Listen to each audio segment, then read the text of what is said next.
உலகெங்கும் இருக்கும் நமது அன்பு நேயர்கள் அனைவருக்கும் எனது இனிய வணக்கம். நான் உங்கள் டிஜே சுந்தரபாண்டி, சிவகாசியிலிருந்து.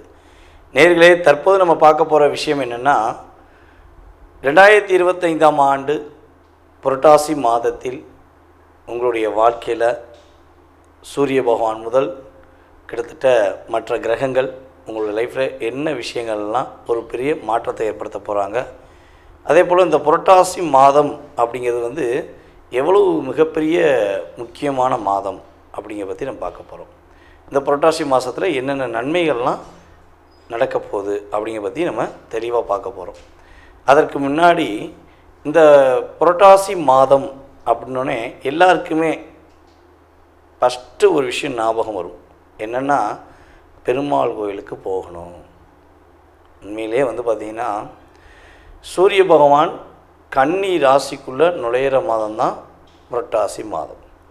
அப்போ கன்னி ராசிக்கு அதிபதி யாரும் பாருங்கள், புதன் பகவான். புதன் பகவான் இங்கே தான் திரிகோண ஸ்தானம் பெறுகிறார்.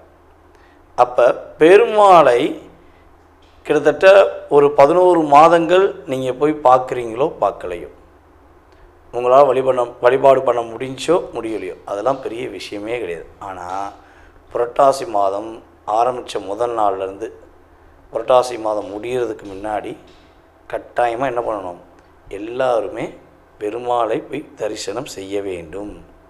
நீங்கள் கரெக்டாக மறக்காமல் ஒவ்வொரு சனிக்கிழமை போனாலும் சரி, அல்லது ஒவ்வொரு புதன்கிழமை போனாலும் சரி, கட்டாயமாக பெருமாள் கோயிலுக்கு போகாமல் இருக்கக்கூடாது. நீங்கள் இப்போ போய் வழிபாடு செஞ்சீங்கன்னா இனி வரப்போகின்ற 11 மாதங்கள், கிட்டத்தட்ட தமிழ் மாதங்களில் 12 மாதம், இதில் இந்த மாதம் நீங்கள் வழிபாடு செஞ்சீங்கன்னா 11 மாதங்களுக்கு உங்களுடைய வாழ்க்கையில் நடக்கப் போகின்ற மிகப்பெரிய நல்ல விஷயங்களை நீங்கள் உணர்வுபூர்வமாக உணர முடியும். ஓகேவா? அதே போல் பெருமாளுடைய வழிபாடுங்கிறது பார்த்திங்கன்னா, பொதுவாகவே மனிதனுடைய அத்தனை விதமான கவலைகளையும் அத்தனை விதமான பிரச்சனைகளுக்கும் தீர்வு கொடுக்கக்கூடிய ஒரு அற்புதமான ஒரு இறையருள் வழிபாடு பெருமாள் தான். ஓகேவா? யாரெல்லாம் பெருமாள் கோயிலுக்கு போகாமல் இருக்கீங்களோ மறக்காமல் இந்த புரட்டாசி மாதம் போயிருங்க. ஐயா, நான் ரெகுலராக போயிருக்கேன், பெருமாளை கும்பிட்டு என்னோடய வாழ்க்கையில் நிறைய மாற்றங்கள் வந்திருக்கு, நான் இன்னும் கும்பிடுவேன், என்னுடைய வாழ்நாள் முழுவதும் நான் பெருமாளை உறுதியாக வழிபாடு செய்வேன் அப்படின்னு நினைக்கிற நம்மளுடைய அன்பு நேயர்கள் உங்களுடைய மேலான கருத்துக்களை கீழே கமெண்ட்ஸில் கொடுங்க. ஓகேவா?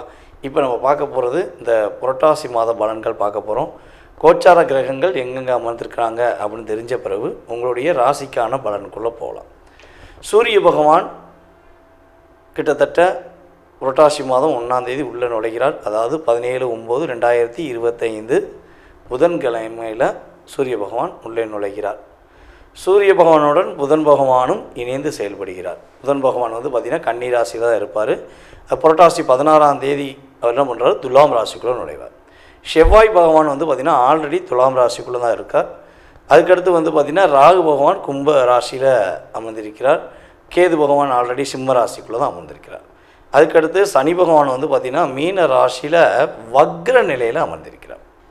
அதுக்கடுத்து குரு பகவான் பார்த்திங்கன்னா மிதுன ராசியிலும், சுக்கிர பகவான் பார்த்திங்கன்னா இந்த மாதம் ஆரம்பத்தில் சிம்ம ராசியில் இருக்கிறார். கேதுவோடு இணைந்த சுக்கிரவனாக செயல்பட்டு கொண்டிருக்கிறார். கிட்டத்தட்ட இந்த புரட்டாசி மாதம் 24ஆம் தேதிக்கு மேலே அவர் என்ன பண்ணுறாரு, சூரியனுடன் இணைந்த சுக்கிரனாக செயல்பட போகிறார் என்று அர்த்தம்.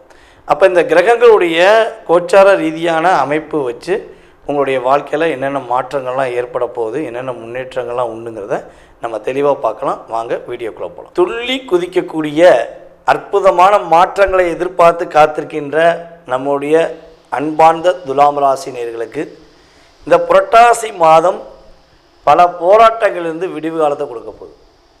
துலாம் ராசி பொதுவாகவே சுயநலம் இல்லாத அன்பான குணமும் நேர்மையான பண்பும் கொண்ட துலாம் ராசி நேயர்களுக்கு இந்த மாதம் சிறப்பு. துலாம் ராசிக்காரங்களை பார்த்திங்கன்னா ஒரு பிடிச்ச காலுக்கு 3 கால் நிற்பீங்க. உங்கள் மனசு என்ன சொல்லுதோ அதை என்ன பண்ணுவீங்க, ஸ்ட்ராங்காக ஒரு என்ன சொன்னால் ஒரு பெரிய அங்கீகாரத்துக்குரிய விஷயமாக நீங்கள் மனசில் கேர் பண்ணி கொண்டு போயிடுவீங்க. அந்தளவுக்கு உங்களுடைய மன தைரியம் அதிகம். நேர்மைங்கிறது உங்களுக்கு ரொம்ப ரொம்ப முக்கியம். நீங்கள் எப்படி நேர்மையாக இருக்கீங்களோ அது மாதிரி உங்கள் கூட இருக்கவங்க அத்தனை பேர் நேர்மையாக இருக்கணும்னு நினைப்பீங்க. என்ன இடத்துல உங்களுடைய மிஸ்டேக் ஏற்படும்னா, எதிர்பாலினத்தவர்னு சொல்லுவோம் பார்த்தீங்களா, ஆணாக இருந்தால் பெண், பெண்ணாக இருந்தால் ஆண். இவங்ககிட்ட நீங்கள் லாக் ஆகிட்டீங்கன்னா உங்கள் லைஃபு ப்ளீஸ் முடிஞ்சு அப்படிங்கிற மாதிரி தான். அப்போ இந்த லாக்குங்கிறது நீங்கள் கவனமாக இருக்கணும். போதைக்கு அடிமையாகக்கூடாதுன்னு சொல்லுவாங்க பார்த்தீங்களா, அதே மாதிரி தான். நீங்கள் இவங்க பாசத்துக்கு அடிமையாகவே கூடாதுங்க. நீங்கள் உங்கள் வீட்டுக்காரர் மேலே மட்டும் பாசம் வைக்கணும், அவரை மட்டும் கேர் பண்ணணும். அவருடைய நல்லது கெட்டதுக்கு நீங்கள் என்ன பண்ணணும், நீங்கள் உறுதுணையாக இருக்கணும். அதே மாதிரி உங்கள் ஒய்ஃபுக்கு நீங்கள் உண்மையாக இருக்கணும். இப்படி மட்டும் இருந்த துலாம் ராசிக்காரங்க தோற்றதே கிடையாது. உண்மையிலேயே வெற்றி உண்டு. அங்கேயுமே பார்த்திங்கன்னா ரியாலிட்டி அப்படிங்கிறது உங்களுடைய ஆப்போசிட் பார்ட்டிட்டு நீங்கள் எதிர்பார்ப்பீங்க. ஆனால் அங்கே கொஞ்சம் டிஸ்டர்ப் ஆகும்போது என்ன பண்ணுறீங்க, நீங்கள் கொஞ்சம் மனமாற்றத்தை ஏற்படுத்துகிறீங்க, லாக் ஆகிருக்கீங்க. ஏன்னா இது 2.5 வருஷமாக நடந்தது. துலாம் ராசி என்பவர்களில் பல நபர்களுக்கு கிட்டத்தட்ட ஒரு 2.5 வருஷமாக, சார் நான் உண்மையிலேயே ரொம்ப பாசமாக இருந்தேன், என் வீட்டுக்காரம்மா மேலே உண்மையிலேயே ரொம்ப உயிருக்கு இருந்தேன், எனக்கு கொஞ்சம் டிஸ்டர்பன்ஸ் ஆச்சு, நான் ஒரு பாசத்துக்காக தடுமாற்றமானேன், மாட்டிக்கிட்டேன், இப்போ என்னால் அந்த பாசத்தை விட்டு வெளியே வர முடியல அப்படின்னு சொல்லி அதிகமான நபர்கள் கேட்டிருக்காங்க. அதே போல் நட்புக்காக நான் என்னுடைய வாழ்க்கையில் நிறைய இழந்துட்டேன், பொருளாதாரத்தை நான் ரொம்ப இழந்துட்டேன், என்னுடைய மனைவிக்காகவோ என்னுடைய குழந்தைக்காகவோ நான் உதவி செய்யலை, அவங்கள நான் பார்க்கல, என் நண்பன் சொன்னான்னு சொல்லி ஒரு புது கம்பெனி ஆரம்பித்தேன். கிட்டத்தட்ட பார்த்திங்கன்னா என்னோடய உழைப்பு, என்னுடைய 30 வருஷ உழைப்பை நான் அப்படியே என் நண்பன் சொன்னான்னு சொல்லி ஆரம்பித்தேன், என் தோழி சொன்னான்னு ஆரம்பித்தேன், கடைசியில் என்னைய முடிச்சிட்டாங்க அப்படின்னு சொல்லக்கூடிய அளவுக்கு கிரகங்கள் அவங்கள வச்சு உங்களை வச்சு செஞ்சிச்சு. அப்போ இந்த புரட்டாசி மாதம் முதல் இந்த போராட்டத்துக்கு ஒரு விடிவு காலம், ஒரு மகிழ்ச்சியை கொடுக்கக்கூடிய காலம். தைரியம் உங்களுக்கு உண்டு. ஏற்கனவே தைரியத்துக்குரிய கிரகம் செவ்வாய் ராசியிலே உட்காந்துருக்காரு. அப்போ தன்னம்பிக்கையுடன் செயல்பட போகிறீங்க. செவ்வாய் ரொம்ப வேகமாக ரொம்ப ஒரு ஸ்பீடாக போய் உங்களை ஏதாவது ஒரு இடத்துல லாக் பண்ணிடுவாரா? ஏன்னா அவர் உங்களுடைய ராசிக்கு 7ஆம் இடத்த அதிபதி, 2க்குரியவன் 7க்குரியவன் தான் ராசியில் உட்காந்துருக்கான். அப்போ ராசியில் செவ்வாய் உட்காந்துருக்கறனால வேகத்தில் போய் எங்கேயாவது மாட்டிக்கிடுவேனா அப்படின்னா கண்டிப்பாக மாட்ட மாட்டீங்க. இதை எப்படி தைரியமாக சொல்கிறேன்னா, குரு அங்கேருந்து என்ன பண்ணுறாரு, டைரெக்டாக உங்களை பார்த்துக்கிட்டு இருக்காரு. செவ்வாயும் பார்க்காரு, உங்கள் ராசியும் பார்க்காரு, உங்கள் ராசியில் உட்காந்த செவ்வாய் அவர் பார்க்காரு. அப்போ என்ன ஆகுனா, ஒரு கரெக்டான வேகம் இருக்கும், கரெக்டான ஸ்பீடு இருக்கும், கரெக்டாக செய்வீங்க, வெற்றி உண்டு. அதே போல் தன வரவுகள் கொஞ்சம் அதிகமாக வரும். அதே போல் குடும்பம் என்ற உறவு இருக்குங்கிறத உணர்வீங்க. ஓ, நம்மளுக்கு அப்பா அம்மா இருக்காங்க, நமக்குன்னு கூட பிறந்த சகோதரிகள் இருக்காங்க, அதே போல் உங்களை சார்ந்து உங்கள் மனைவி இருக்காங்க, உங்களை சார்ந்து உங்களுடைய கணவர் இருக்கார், உங்கள் குழந்தைகள் இருக்காங்கிறத இந்த மாதத்தில் நீங்கள் உணர்வீங்க. உணர்ந்து நீங்கள் கரெக்டாக செஞ்சிட்டிங்கன்னா, இத்தனை மாதங்களாக உங்கள் குடும்பத்தை நீங்கள் ஏமாத்தினாலும் சரி, உங்கள் குடும்பத்தை நீங்கள் உங்களை அறியாமல் தவறு செஞ்சுதாலும் சரி, அல்லது உங்கள் குடும்ப நபர்கள் உங்களுக்கு துரோகம் செஞ்சுதாலும் சரி, அது எல்லாமே என்ன ஆகும், அடிபட்டு போயிடும். உங்களுக்கு மிகப்பெரிய ஒரு மாற்றம் கிடைக்கும். தொழிலில் ஒரு அங்கீகாரம் கிடைக்கும். புதிய தொழில் ஆரம்பிக்க ஒரு யுக்தி ஏற்படும், ஒரு வாய்ப்பு ஏற்படும். பிளான் பண்ணுவீங்க, சக்ஸஸ் பண்ணுவீங்க. இந்த மாதம் இறுதிக்கு அப்புறம் என்ன ஆகும், கிட்டத்தட்ட ஒரு 20ஆம் தேதி 22ஆம் தேதிக்கு மேலே என்ன ஆகும், உறுதியாக உங்களுடைய பிளான் சக்ஸஸ் ஆகும். ஒரு நல்ல ஒரு மாற்றம் உண்டு. என்னென்னலாம் பிரச்சனை இருக்கோ இப்போவே எழுதி வச்சுக்கோங்க. அடுத்த வரப்போகின்ற புரட்டாசி மாதத்துலேருந்து படிப்படியாக டிக் பண்ணிகிட்டே வரலாம். இந்த பிரச்சனை முடிஞ்சிச்சு, இந்த பையன் ஏமாத்தினான் முடிஞ்சிச்சு, இந்த தொழிலில் இந்த லாக் ஆச்சு முடிஞ்சிச்சு, ரிலீஸு அப்படிங்கிற மாதிரி நீங்கள் என்ன பண்ணலாம், பக்காவாக பிளான் போட்டு பண்ணலாம். மன அழுத்தங்கள் இல்லாமல், போராட்டம் இல்லாத ஒரு வாழ்க்கை இந்த மாதம் உங்களுக்கு கிரகங்கள் கொடுக்க ரெடியாக இருக்குது. அதை பயன்படுத்த நீங்கள் சரியான முறையில் பயன்படுத்தணும். வண்டி வாகனங்களை போகும்போது மட்டும் கொஞ்சம் கவனமாக போங்க. லாங் ட்ரைவ் போகும்போது கண்டிப்பாக கார் ஓட்டுறீங்க அப்படின்னா, நான் துலாம் ராசிக்கு கார் ஓட்டுறது ரொம்ப ரொம்ப பிடிக்கும்.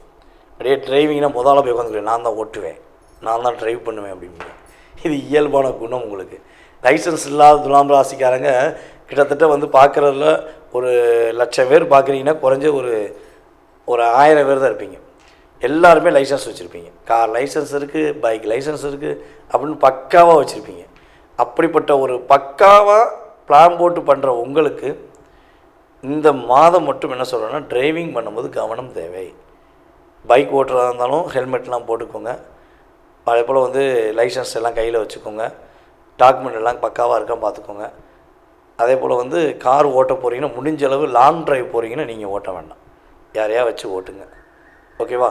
அப்படி ஓட்டும் போது மிகப்பெரிய மாற்றம் உண்டு, மிகப்பெரிய முன்னேற்றம் உண்டு, பொருளாதார நிலையில் நல்ல ஒரு ஏற்றம் உண்டு.